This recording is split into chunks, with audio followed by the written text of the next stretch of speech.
اسلامی تاریخ کا یہ وہ نہایت نازک، دردناک اور آزمائشوں سے بھرا ہوا دور تھا جس کا آغاز حضرت عثمان غنی رضی اللہ تعالیٰ عنہ کی مظلومانہ شہادت سے ہوتا ہے اور اختتام شیر خدا امیر المؤمنین حضرت علی رضی اللہ تعالیٰ عنہ کی شہادت پر جا کر ہوتا ہے۔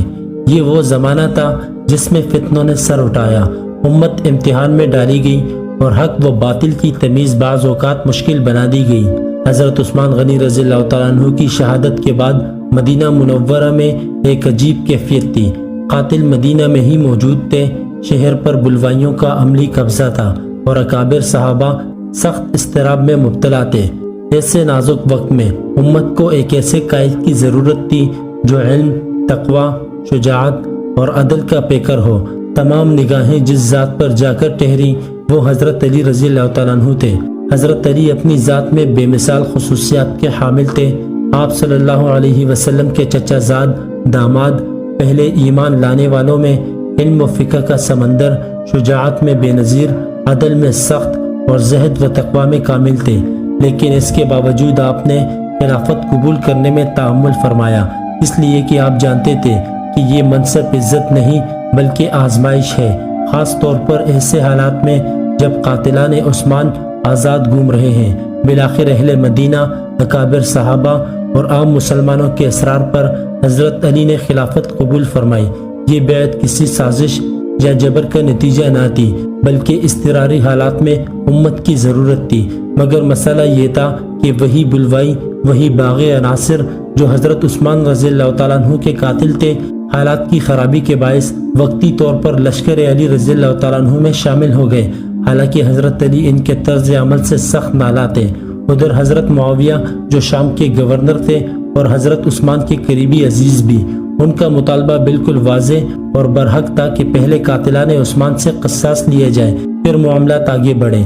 یہ اختلاف خلافت کے حق پر نہیں تھا بلکہ قصاص کے طریقہ کار اور وقت پر تھا۔ اسی دوران عبداللہ بن سبا یہودی کی فتنہ انگیز سرگرمیاں منظر عام پر آتی ہیں۔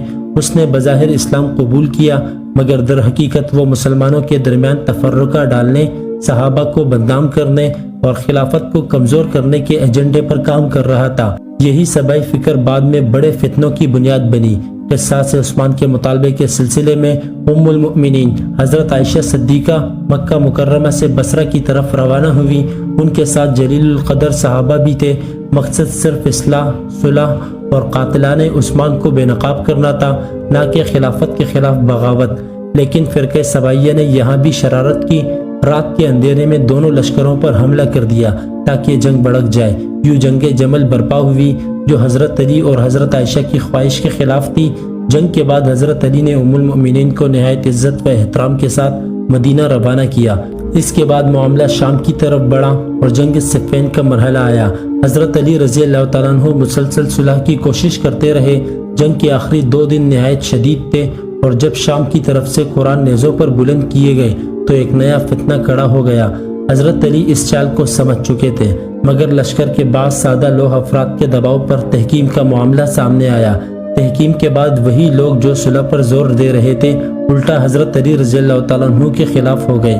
یہی لوگ بعد میں خوارج کہلائے۔ انہوں نے لا حکم الا اللہ کا نعرہ لگایا مگر اس کا غلط مفہوم نکالا۔ ان کی گمراہی، تکفیر اور فساد اس حد تک بڑھا کہ مجبوراً جنگ نہروان لڑی گئی۔ جب جنگ نہروان برپا ہوئی تو حضرت علی رضی اللہ تعالیٰ عنہ نے آخری لمحے تک خوارج کو سمجھانے کی کوشش کی۔ آپ نے اعلان فرمایا کہ جو ہمارے خلاف تلوار نہ اٹھائے اسے امان ہے، جو لوٹ جائے محفوظ ہے، اور جو کوفہ یا بصرہ چلا جائے اس سے کوئی تعرض نہیں کیا جائے گا۔ اس عدل و حکمت کے نتیجے میں خوارج کی ایک بڑی تعداد میدان چھوڑ گئی۔ بالآخر جو لوگ بچے وہی وہ تھے جو قتل، تکفیر اور فساد پر اتر آئے تھے۔ جنگ کے اختتام پر مورخین لکھتے ہیں کہ خوارج کی کمر ٹوٹ چکی تھی اور ان میں سے صرف چند لوگ بچے جن کی تعداد بعض روایت کے مطابق 9 تک رہ گئی تھی۔ یہی بچے ہوئے لوگ بعد میں امت کے لیے سب سے بڑا زہریلا فتنہ ثابت ہوئے۔ انہی بچ جانے والے خوارج میں سے ایک شخص عبد الرحمن بن ملجم مرادی تھا۔ وہ بظاہر قرآن پڑھنے والا، عبادت گزار دکھائی دیتا تھا مگر اس کا دل کینہ، تکفیر اور انتقام سے بھرا ہوا تھا۔ کوفہ میں اس کی ملاقات قطام بن شجنہ نامی ایک عورت سے ہوئی۔ قطام کے باپ اور بھائی نہروان میں مارے گئے تھے، اس لیے اس کے دل میں حضرت علی کے خلاف شدید بغض تھا۔ مورخین لکھتے ہیں کہ ابن ملجم قطام پر فرفیتہ ہو گیا اور اس سے نکاح کا خواہش مند ہوا۔ قطام نے نکاح کے لیے ایک ایسا حق مہر مقرر کیا جو تاریخ اسلام میں ایک لرزہ خیز مثال ہے۔ اس نے کہا، میرا مہر یہ ہے کہ تم علی بن ابی طالب کو قتل کرو۔ یہ شرط سن کر ابن ملجم نے بغیر کسی تردد کے اسے قبول کر لیا۔ یوں ذاتی محبت، فرقہ وارانہ گمراہی اور فتنہ خوارج آپس میں مل گئے اور ایک عظیم سانحے کی بنیاد رکھ دی گئی۔ ابن ملجم نے اپنے دو ہم خیال خوارج کے ساتھ مشورہ کیا۔ انہوں نے طے کیا کہ ایک رات میں حضرت علی، حضرت معاویہ اور حضرت عمرو بن العاص کو رضی اللہ تعالیٰ عنہ کو قتل کر دیا جائے تاکہ امت ایک ساتھ قیادت سے محروم ہو جائے، لیکن ان میں کامیابی صرف ایک کو ملی اور وہ بھی عارضی طور پر، کیونکہ اصل میں وہ خود ہلاک ہوا۔ بدبخت عبد الرحمن بن ملجم نے 19 رمضان المبارک کو مسجد کوفہ میں حضرت علی پر قاتلانہ حملہ کیا۔ 2 دن تک زخموں کی تکلیف برداشت کرنے کے بعد 21 رمضان المبارک 40 ہجری کو یہ عظیم ہستی شہادت کے درجے پر فائز ہو گئی۔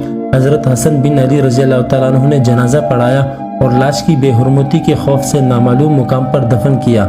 اس وقت آپ رضی اللہ تعالیٰ عنہ کی عمر مبارک 63 برس تھی اور مدت خلافت 4 سال اور 9 ماہ ہے۔